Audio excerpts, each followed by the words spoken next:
ओम शांति मंगेश भाई। ओम शांति ईश्वर भाई जी।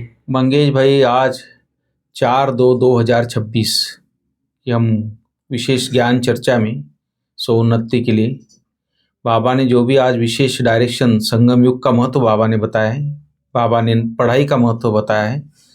और ख़ास बाबा बोलता है कि तुम एक्टर्स हो और हर व्यक्ति का अपना अपना पार्ट है, एक ना पार्ट मिले दूसरे से। तो इसके ऊपर पूरा आज बाबा ने विशेष बताया हम बच्चों को किस तरह आत्माएं पार्ट बजाती है, फिर बाबा किस तरह हम बच्चों को फिर से स्वर्ग के लायक बनाते ज्ञान के आधार से। इसलिए बाबा खास बोल रहे कि संगम युग पर तुम्हें नई और निराली नॉलेज मिलती है। ये जो ज्ञान है बाबा हमको देता है, ये नया भी है और निराला भी है। तुम जानते हो हम सब आत्माएं एक्टर्स है, एक का पार्ट न मिले दूसरे से। वो थोड़ा बताइए। ये संगम पर तुम्हें नई और निराली नॉलेज। जी। नई माना फर्स्ट टाइम, क्योंकि कोई भी चीज फर्स्ट टाइम जब हम यूज करते हैं तो नई है क्या? नहीं है। तो बाबा ये जो ज्ञान देता है ये एकदम नया ज्ञान है, इससे पहले ये कभी नहीं था। बिल्कुल। और निराला है। निराला इसलिए है कि दुनिया में जो आज तक नॉलेज है जी, शास्त्रों आदि के आधार पर, तो बाबा कहते उससे एकदम टोटली डिफरेंट नॉलेज है जी। दुनिया में बहुत अलग अलग मतांतर है, लेकिन बाबा ने ये जो सच्ची नॉलेज दिया, आत्मा का परिचय, परमात्मा का परिचय, सृष्टि चक्र का परिचय, इसलिए बाबा कहता है कि ये नॉलेज निराली है। आपने सही कहा। हम पहले भी हमारे मम्मी पापा ने जो गुरु किए थे वहाँ भी हम सुनते थे, लेकिन वो कथाएं सुनाते थे। पुरानी जो कथाएं है शास्त्रों की जो भी है, पुराण की, तो पुरानी कथाएं सुना के हमको माना वो एक मन बहलाने की बात थी। लेकिन प्रैक्टिकल जीवन में कुछ नहीं था, बस कथा सुना और घर आ गया। लेकिन यहाँ बाबा हमारा जीवन बनाता है, जीवन परिवर्तन करता है, जीवन को श्रेष्ठ बनाता है। इसलिए बहुत ही, और बाबा को कहीं से लेके नहीं सुनाना पड़ता, क्योंकि वो स्वयं ज्ञान का साथ, स्वयं ज्ञान, इसलिए बिल्कुल ही नया हो जाता है। बिल्कुल बिल्कुल। और आत्माएं सब एक्टर्स है, एक का पार्ट। ये भी बाबा ड्रामा का रहस्य बताते कि एक का पार्ट पूरे 5000 वर्ष के चक्र में इतनी करोड़ों आत्माएं पार्ट बजाती है। लेकिन ये उस रचनाकार की महानता है कि उसने, डायरेक्टर की महानता है, रचयिता की महानता है कि उसने कैसे है हर एक, एक का पार्ट न मिले दूसरे से। शक्ल भले मिल जाती है लेकिन स्वभाव संस्कार फिर भी नहीं मिलता है, तो पार्ट तो अलग ही हो जाता है हर एक का। तो मंगेश भाई, इसी के आधार पे क्वेश्चन है कि माया पर जीत पाने के लिए तुम रूहानी योद्धे हो। बाबा ने खास हमको योद्धा क्या उपाधि दी आज कि तुम रूहानी योद्धे हो। तो ऐसी कौन सी युक्ति मिली हुई है तुम बच्चों को माया पर जीत पाने के लिए जी? तो आज बाबा ने एक तो विशेष ये टाइटल दिया हमको कि बाबा कहते हैं तुम रूहानी क्षत्रिय हो। क्षत्रिय माना योद्धा, जो लड़ते हैं, मैदान में लड़ते हैं। तो यहाँ तो खैर हमारी लड़ाई गुप्त लड़ाई है, माया के साथ, रावण के साथ लड़ाई है। तो बाबा कहते हैं हे रूहानी क्षत्रिय, तुम सदा श्रीमत पर चलते रहो। सबसे पहली कंडीशन ये है, नहीं तो माया कब हप कर लेगी उसका कोई भरोसा नहीं है। आत्मा अभिमानी बन बाप को याद करो, रोज सवेरे सवेरे उठ याद में रहने का अभ्यास डालो, तो माया पर विजय प्राप्त कर लेंगे। एक तो आत्मा अभिमानी बनकर बाप को याद करो, और दूसरा अमृत वेले उठने का, सवेरे क्योंकि उसी समय फाउंडेशन को पक्का किया जा सकता है। बाकी दिन भर में तो नहीं उतना पावरफुल बनता भी नहीं है, और व्यक्ति को समय भी नहीं निकलता है। और वो एकाग्रता जो सुबह के टाइम, अमृत वेले के टाइम हो सकती है, वो और समय हो भी नहीं सकता। और सुबह थोड़ा कारोबार से फ्री रहते हैं ना? फ्री रहते हैं बिल्कुल। बाद में तो फिर 8 बजे तक कारोबार चालू हो जाता है, कुछ ना कुछ बातें आई जाती हैं। बाबा ने भी विशेष टाइम बच्चों के लिए रखा है, मुकर्रर कहता है। हाँ, मैं तो बोलता हूँ निमा शाम का ही बहुत अच्छा समय है, क्योंकि जिसको अगर टाइम मिलता हो शाम के टाइम फ्री हो तो जरूर 6:30 से 7:30 भी याद में बैठना चाहिए। हाँ जी, क्योंकि वो भी एक पावरफुल समय, क्योंकि दुनिया में भी उस टाइम भक्ति लोग करते हैं, चलता है। बिल्कुल सही है। उल्टे सुल्टे संकल्पों से बच जाएंगे, याद की मीठी युक्ति माया जीत बना देगी। यही है रूहानी क्षत्रिय ब्राह्मण रूहानी योद्धाओं के लिए डायरेक्शन की सीमत पर चलो, आत्माभिमानी बनो, बाबा को याद करो, अमृत वेले का खास अटेंशन रखो। फिर गीत भी बड़ा सुंदर है, जिसका साथी है भगवान उसे क्या करेगा आंधी और तूफान। सही बात। ये मेरा कॉलेज टाइम का फेवरेट गीत था। अच्छा। हाँ, इवन ये स्लोगन रूम में लगा के रख दिया था मैंने, क्योंकि थोड़े अपोजिशन तो होती थी। एक दो लाइन आती है, आपको कुछ सुना है? हाँ, जिसका साथी है भगवान उसे क्या रोकेगा आंधी और तूफान। बस इससे आगे नहीं आता है। चलो, लेकिन इसी में सारा सार आ गया सारा उस गीत का कि कोई नशा था, वो एकदम नशा वाला गीत है। बिल्कुल। सब आत्माएं जो वहां रहती है सब पाठधारी। आज बिल्कुल बाबा ड्रामा का डायरेक्टर बन के ना हर बार ड्रामा के रूप से समझा रहा है कि सब आत्माएं वहां रहती है, सब पाठधारी है, परंतु सबको नंबरवार पाठ मिला हुआ है। बिल्कुल। रूहानी बाप बैठ समझाते हैं कि रूहों में कैसे अविनाशी पार्ट नूंधा हुआ है। सब रूहों का पार्ट एक जैसा नहीं हो सकता, सब में ताकत एक जैसी नहीं है। ये अनादि और अविनाशी फिक्स है ये, लेकिन ये पता नहीं है हमको कि क्या फिक्स है, इसलिए पुरुषार्थ करना है। तो बाबा कहते हैं हर आत्मा में पार्ट जो है वो एक जैसा नहीं है और सब में ताकत भी एक जैसी नहीं है। तुम जानते हो कि सबसे अच्छा पार्ट उनका है जो पहले शिव की रुद्र माला में है। हाँ। जो बाबा के बच्चे बनते हैं और बाबा के पास जो परमधाम में सबसे नजदीक रहते हैं, तो वो है शिव की रुद्र माला। ये जो माला वाली बात है ना, पहले तो बाबा 8 बोलता है, फिर 108 बोलता है। लेकिन बाबा ने बीच में कहा था कि बच्चे अगर तुम विजयी बनेंगे तो मैं कई मालाओं के अंदर मालाएं बना लड़ियां लगा दूंगा, क्योंकि संगम युग ऐसा है कि हम पुरुषार्थ से अपने जीवन को श्रेष्ठ बना सकते हैं। और जो लोग पुरुषार्थ करते हैं, पुरुषार्थ में लगे रहते और एक बाप दूसरा ना कोई उसकी याद में खोए रहते, तो ऐसी आत्माओं की फिर माला पिरोई जाती है। तो इस माला का गायन बाप ने समझाया है। सतयुग में आत्माभिमानी होते हैं। ये भी चारों युगों का बाबा बड़ा मतलब जैसे निराला ज्ञान है ना, नया और निराला, तो वो बाबा कैसे समझा रहा है। बाबा ने समझाया है सतयुग में है आत्माभिमानी, बाप को नहीं जानते हैं। सतयुग में आत्माभिमानी है लेकिन बाबा को नहीं जानते। यहाँ कलयुग में आत्माभिमानी भी नहीं है और बाप को भी नहीं जानते। और अभी तुम आत्माभिमानी भी बनते हो और बाप को भी जानते हो। संगम की ये विशेषता कि आत्माभिमानी भी बनते हो और बाप को भी जानते। संगम युग मुझे लगता है सबसे सारे युगों में महान युग। हाँ जी, महान का, क्योंकि जहाँ भगवान भी आते धरती पर, भगवान से मिलना भी होता है, भगवान का परिचय भी मिलता है, तीनों कालों का ज्ञान भी मिलता है, सुख दुख का भी ज्ञान मिलता है, कर्मों का भी ज्ञान मिलता है। तो सारा ज्ञान परमात्मा ही संगम पे हमको देता है। तो बहुत महान युग है। फिर बाबा कहते हैं तुम सर्विस करते रहते हो, यह भी नथिंग न्यू। तुमने कोई फंक्शन किया, यह भी नई बात नहीं, अनेक बार किया है, फिर संगम पर यही धंधा करेंगे और क्या करेंगे। ये हमारा धंधा ही है, ये हमारा सेवा ही है में। और बाबा कहते हैं नथिंग न्यू। नथिंग न्यू इसलिए शब्द दिया बाबा ने कि सफलता मिली तो एकदम ऊपर चढ़ भी नहीं जाओ, और कुछ ऐसे हुआ तो नीचे भी नहीं आओ। इसलिए बाबा कहते एक शब्द में बैलेंस हो जाता है। हाँ, एक शब्द है, ये बहुत इंपॉर्टेंट शब्द हो जाता है कि नथिंग न्यू। कुछ भी हुआ, अच्छा हुआ तो भी मतलब ऊपर चढ़ने वाली बात नहीं, ज्यादा अभिमान आने की बात नहीं। और कुछ ऐसे किसी ने कुछ डिस्टर्ब भी किया तो आपको नीचे आने की, स्थिति को नीचे करने की जरूरत। बहुत अच्छा। इसलिए बाबा कहते हैं नथिंग न्यू, कोई भी बात। कई बार हम सुन के उस शब्द को ऐसे छोड़ देते, लेकिन कितना राज है उस शब्द में। हाँ, बहुत बड़ा राज। हाँ जी।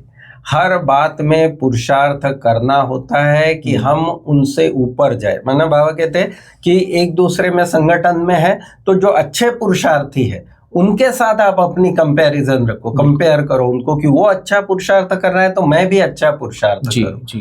रेस नहीं, लेकिन रेस करनी है पुरुषार्थ। तुम सब पुरुषार्थी हो, आगे चल मेल ट्रेन बन जाएंगे। ये भी बड़ा सुंदर बाबा, रमणीक नॉलेज बाबा की कि बाबा तुम सब पुरुषार्थी हो, माना जैसे पैसेंजर ट्रेन आगे मेल ट्रेन बन जाएंगे। जैसे मम्मा स्पेशल मेल ट्रेन थी, है ना, एकदम फास्ट मम्मा जाती थी। और बाबा का तो पता नहीं पड़ेगा क्योंकि दोनों इकट्ठे हैं। ऑलमाइटी शिव बाबा ही साथ में है, तो बाबा तो फिर सुपर फास्ट राजधानी हो गए एकदम। तो तुम समझ नहीं सकेंगे कि कौन कहते, माना शिव बाबा बोल रहे हैं, ब्रह्मा बाबा कहते तुमको ये इसमें जाने की भी जरूरत नहीं, हमेशा ही समझो शिव बाबा समझाते हैं। तो बड़ा अच्छा पुरुषार्थ के कभी ट्रेन का होता, कभी एयर कंडीशन का बताता है, भाई एयर कंडीशन टिकट बुक करना है तुम बच्चों को, अभी समय है। हाँ जी।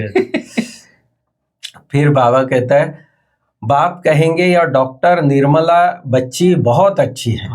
देखो बाबा भी जो पुरुषार्थ, उसको बाबा निर्मल आश्रम बोलता था। हाँ जी, हाँ जी, जो बहुत अच्छे पुरुषार्थी थे, तो उनको बाबा अच्छे को बाबा याद भी करता है। तो और निर्मल डॉक्टर निर्मला बहन का इनके विशेषता ये रही कि इनके पिताजी एक्चुअली वहाँ डायरेक्टर थे, फिल्म इंडस्ट्री में अच्छा उनका था उस समय का, और अच्छे। हाँ, बहुत प्रेम से लौकिक बाप को समझाए, सेंटर खुलवा दिया। और खुद भी MBBS किया था।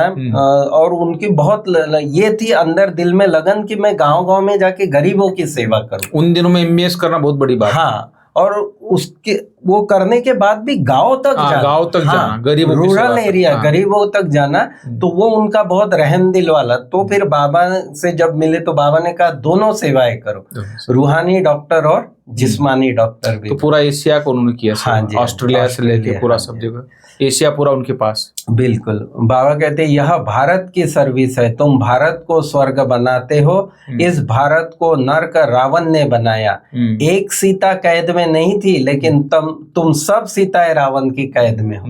अभी बाबा उससे मुक्त करता है, राम आ गया है हम आत्मा रूपी सीताओं को इस रावण से मुक्त करने के लिए। फिर बाबा ने याद कराया कि तुम हो रूहानी क्षत्रिय, तुम माया पर जीत पाते हो श्रीमत पर चलकर। रूह को बाप आकर सिखलाते हैं, क्या सिखलाते हैं? बच्चे मुझे याद करने से फिर माया खाएगी नहीं। एक ही मंत्र है कि मुझे याद करो। बाप ने पहचान दी है, मैं तुम्हारा बाप हूँ, तुमको सृष्टि के आदि मध्य अंत का नॉलेज सुनाने आया हूँ। यह मनुष्य सृष्टि का उल्टा झाड़ है, यह वैरायटी धर्मों की मनुष्य सृष्टि है, इसको कहा जाता है विराट लीला। विराट है एकदम, तो ये परमात्मा की लीला है, ये अविनाशी जो ड्रामा बना हुआ है। तो बाबा कहते इसका मैं तुमको नॉलेज सुनाता हूँ। बाप ने समझाया है कि इस मनुष्य झाड़ का मैं बीज रूप, वो बीज रूप है, चैतन्य है, इसलिए सारी झाड़ की नॉलेज फिर हमको बताता है। हरि का द्वार, आज हरिद्वार को भी याद किया बाबा ने। तो बाबा कहते हैं हरि का द्वार माना शिव बाबा का जो द्वार है वो है मधुबन, और दूसरा है परमधाम।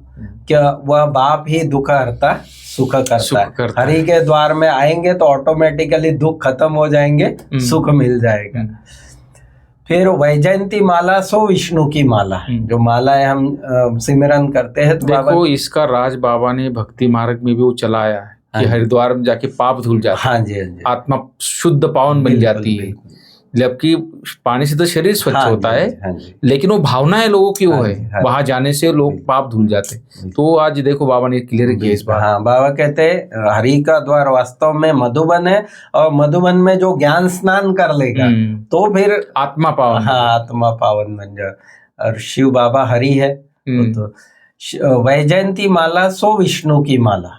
वैजयंती माला माना जो आत्माएं विजयी बनते हैं, संपूर्ण रूप से विजयी बनते हैं माया पर, विषय विकारों पर, काम क्रोध लोभ में, अपनी कमी कमजोरियों पर, अपने अवगुणों पर, अपनी कर्मेंद्रियों पर जो संपूर्ण रूप से विजयी बनते हैं, वो वैजयंती माला ही फिर विष्णु की माला बनती है। ब्राह्मणों की माला नहीं, क्योंकि घड़ी घड़ी टूट पड़ते हैं, घड़ी घड़ी ऊपर नीचे होते रहते ना अवस्थाएं। बाप समझाते हैं कि नंबरवार तो है ना, आज ठीक है कल तूफान आ जाते हैं, ग्रहचारी आने से ठंडे हो जाते हैं, पुरुषार्थ कभी एकदम ऊपर कभी एकदम नीचे आ जाता है। बाप कहते हैं मेरा बनंती आश्चर्यवत सुनंती कथंती ध्यान में जावंती माला में पिरवंती, फिर एकदम भागंती भी हो जाते हैं। तो फिर माला कैसे बने? इसलिए ब्राह्मणों की माला नहीं बन सकती, जब संपूर्ण बन जाएंगे तब माला बने। तो बाप समझाते हैं कि ब्राह्मणों की माला नहीं बनती। बाप कहते हैं नरक को स्वर्ग, स्वर्ग मैं बनाता हूँ लेकिन नर्क को तुम लात मारो, माना मन उसमें, मन बुद्धि कहीं भी किसी भी प्रकार की इस नर्क में तुम्हारी अटैचमेंट ना हो। और नर्क माना क्या, नर्क माना देखा जाए तो हमारे अंदर की कमी कमजोरियां, हमारे अंदर के अवगुण जो है वही वास्तव में नर्क में लाते हैं। उसको समझना चाहिए। हाँ जी, जब आदमी रियलाइज करे कुछ भी कहीं कमी आती है, हाँ जी, भाई नर्क है, सुना हमें गिराने वाले, तो इसको बाबा कहते हैं हटाओ, उसी टाइम उसको हटाना, डिलीट करना चाहिए। जैसे कोई गलत चीज डिलीट मार देता है तो उसको भी डिलीट मारना चाहिए उसी टाइम। और बाबा कहते हैं नर्क को हटाओ, स्वर्ग की बादशाही लो जो तुम्हारी रावण ने छीन ली। तो अभी पुनः बाबा वो देने आया है। फिर बाबा कहता है बाप अभी संगम पर ही नॉलेज देते हैं, नॉलेजफुल है ना, जरूर नॉलेज सुनाने अंत में आना पड़े, क्योंकि उसके पास आदि मध्य अंत की नॉलेज है, तो वो अंत में ही आएगा, आदि में आकर वो कैसे सुना देगा। तो इसलिए बाबा कहते हैं कि यह भी यूनिवर्सिटी है पांडव गवर्नमेंट की, जहाँ परमात्मा बैठकर नई और निराली नॉलेज देते हैं। सही बात है मंगेश भाई, सच में नई और निराली नॉलेज है। आज तक किसी ने नहीं कहा कि नरक को लात मारो, नरक के तरफ पीठ करो और स्वर्ग के तरफ मुंह करो अपना, स्वर्ग के तरफ चलना है और उसके लिए क्या करना है स्वर्ग में जाने के लिए। तो बहुत ही अच्छी बातें बाबा ने आज बताई है, क्योंकि पहली बात तो समझना कि हर एक का अपना पार्ट है और हर कोई अपना पार्ट एक्यूरेट बजा रहा है, इसलिए उसके पार्ट को देख के कभी भी रीस नहीं करनी है, ईर्ष्या भी नहीं करनी है। हर व्यक्ति का अपना पार्ट है, उसके अपने पुण्य ही है, अपने उसके कर्मिक अकाउंट है और उस हिसाब से वो अपना पार्ट बजा रहा है। ये तो मुख्य बात अगर रहेगी तो हर व्यक्ति खुश रहेगा। नहीं तो क्या होता है, एक दूसरे की आगे जाने से भी लोग दुखी हो जाते हैं। तो ये बहुत बड़ी कमी अंदर में होती है, तो एक विकारी एक प्रकार से होगी। इसलिए वह बोलता है कि आत्मा अभिमानी बन इस बेहद नाटक में हीरो पार्ट बजाना है और हर एक एक्टर का पार्ट अपना अपना है। दूसरी बात बाबा ने कहा, इसको आत्मा को माना पावरफुल बनाने के लिए, मजबूत बनाने के लिए सवेरे सवेरे उठकर अपने आप से बातें करनी है।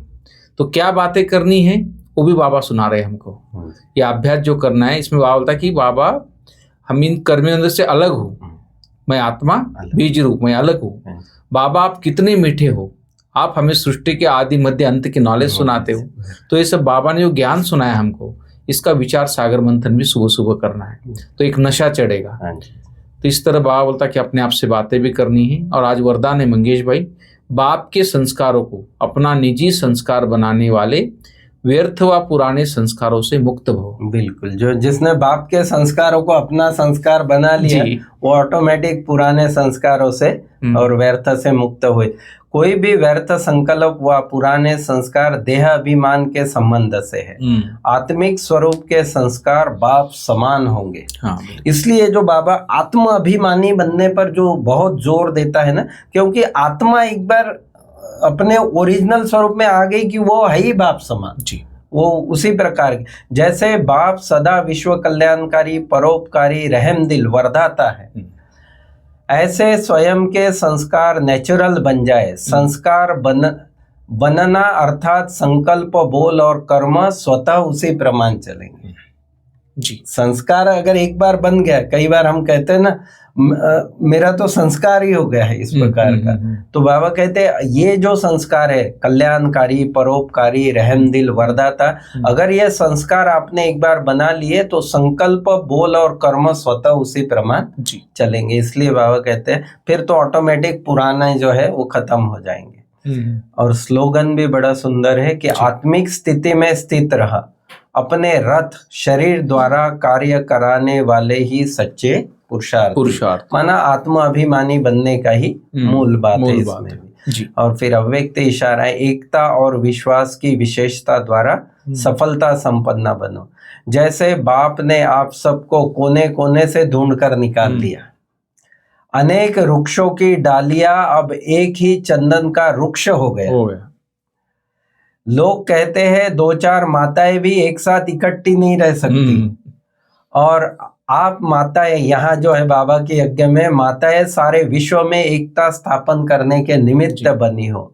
यही आपकी आपसी एकता बाप की प्रत्यक्षता करेगी। बिल्कुल। ओम शांति। ओम शांति। Thank you.